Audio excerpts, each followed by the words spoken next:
I think the 16-bit generation of shmups was my favorite. The shooters of this era feature the perfect blend of speed and complexity without feeling overwhelming. The genre really started hitting its stride, and there were dozens of classic titles released in the early 90s. On today's episode of 5 Games, we are going to take a look at 5 great shmups released on 16-bit home consoles. Super R-Type was an early SNES game released in the fall of 1991. The game is notorious for its slowdown, which is frequent in every stage, and also because of the start back. When you die, you start the stage over from the beginning. However, looking beyond a few minor flaws, Super R-Type is a terrific game. The excellent force mechanic returns. This orb-like item acts as a shield with the amazing ability to absorb infinite amounts of bullets. It can be docked on the front of your ship, the back, or be left to float around on its own. It's an awesome gimmick that has withstood the test of time. The music has a very early SNES sound and doesn't blow me away, but I rather like the graphics. There is a nice mix of organic elements and industrial design, giving the game a distinctly R-Type feel.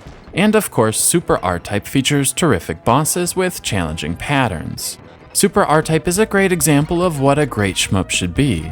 The gameplay, graphics, and sound all come together to form a cohesive experience from start to finish. You'll die a lot, and may be frustrated by the start back, but you'll keep coming back for more.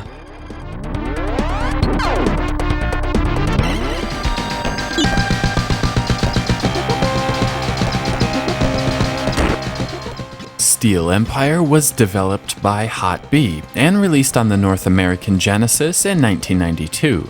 From a gameplay standpoint, this one is fairly straightforward. Your primary fire and secondary fire are unlimited, and there are no alternate weapons. However, they can be upgraded a whopping 20 times over. This means through each stage you are leveling up a few times. What Steel Empire does introduce to the shmup formula is the ability to fire forwards or backwards. This changes the gameplay quite a bit, as waves of enemies may come from behind you. It also makes the bosses a bit more interesting, as you'll be attacking them from both sides.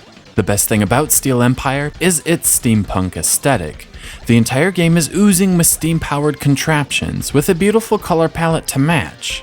Everything on the screen seems to be made of brass, and it gives the game a unique visual style I don't think I've really seen in another video game. The soundtrack also matches this alternate reality, with a heavy emphasis on horned instruments matching the Genesis's strengths perfectly. Overall, Steel Empire is a great game. The gameplay is a touch generic, but it more than makes up for it with a ton of style. Steel Empire has always flown under the radar, but was popular enough for a Game Boy Advance release in 2004, and a 3DS remake set to be released in just a couple of months.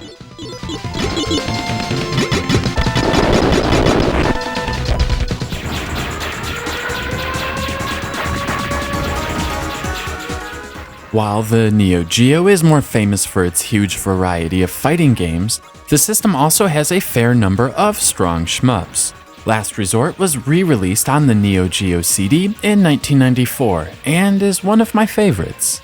The game is clearly inspired by the R-Type series, and the ship has more than a striking resemblance to the iconic R9 Arrowhead. Despite the similarities, Last Resort stands on its own. The option mechanics are completely different. Instead of docking to the front or back of you, it hovers around you in the opposite direction you are moving. Not only that, it can be locked into place at any point. This creates some interesting scenarios where you can really utilize the orb to soak up enemy fire. As one would expect from a Neo Geo game, Last Resort is beautiful. The background layers have a ton of detail, but are somewhat subdued and contrast nicely with the foregrounds. The bosses are also terrific, featuring huge mechanical designs that fit the overall aesthetic of the game perfectly.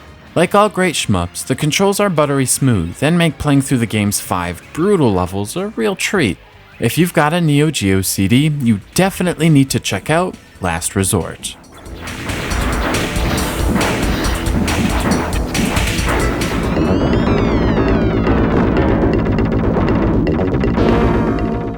Biohazard Battle is a bit of a hidden gem, and not one I often see listed on best of lists. But it really should be, as this 1992 Genesis release is one of my absolute favorites.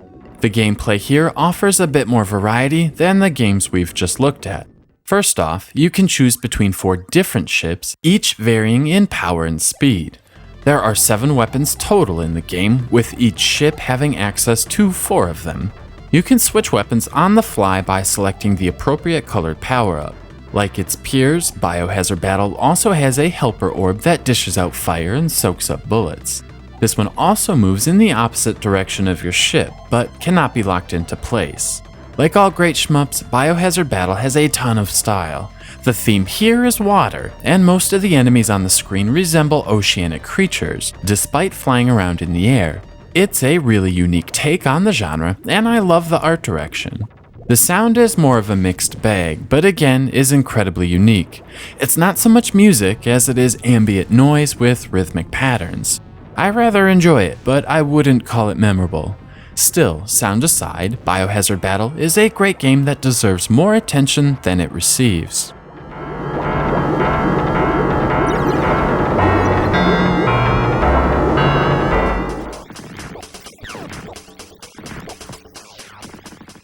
Biometal was released for the Super Nintendo in 1993. Activision decided to completely redo the soundtrack for its North American release, licensing music from the dance group 2 Unlimited. This odd decision is what Biometal is most known for. And that is a shame because Biometal is the best shmup on the Super Nintendo. This isn't an uneducated statement either. I own all 19 North American shmups released on the system, and Biometal trumps them all. The game actually introduces something new to the genre in the form of the GAM. Once engaged, the GAM forms a shield around you. From here, you can keep using it defensively or change it up and launch it at enemies. Its use is limited, however, but it charges at a reasonable rate when not in use. The art direction here is amazing, with a wonderful blend of gothic style and a dreary sci-fi that bears a strong resemblance to H.R. Geiger's work on the Alien film. Biometal is also a technical achievement with transparency effects and plenty of parallax scrolling, all while maintaining a fast frame rate. For those that think the SNES can't handle a real shmup, this one shows what can be done in the hands of talented programmers.